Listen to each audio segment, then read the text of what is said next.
I recently came across a really great podcast, which is by Simon Sinek. It's called A Bit of Optimism, and I would recommend everybody to check this out. One of the things I actually want to share today is a metaphor Simon had shared in the episode We Cannot Heal Alone.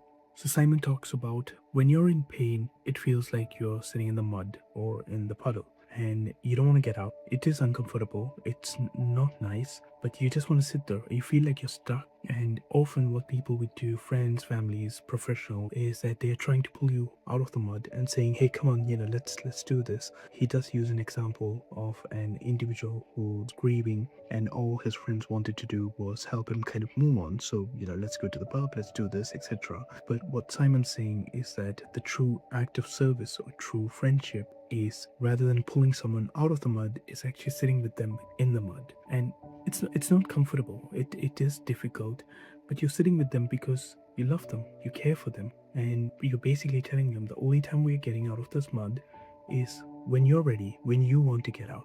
So until then, I will stay with you, and we can stay here quiet. That's not a problem. But when you're ready, let's get out of the mud together. And I thought it was so powerful, especially within any kind of pains, but specifically within mental health. I think it's extremely important to be able to sit with the individual in the mud and give them the space to be listened to be with them. Sometimes it's being quiet, to supporting them throughout that phase. And then when they're ready, walking out of that mud together.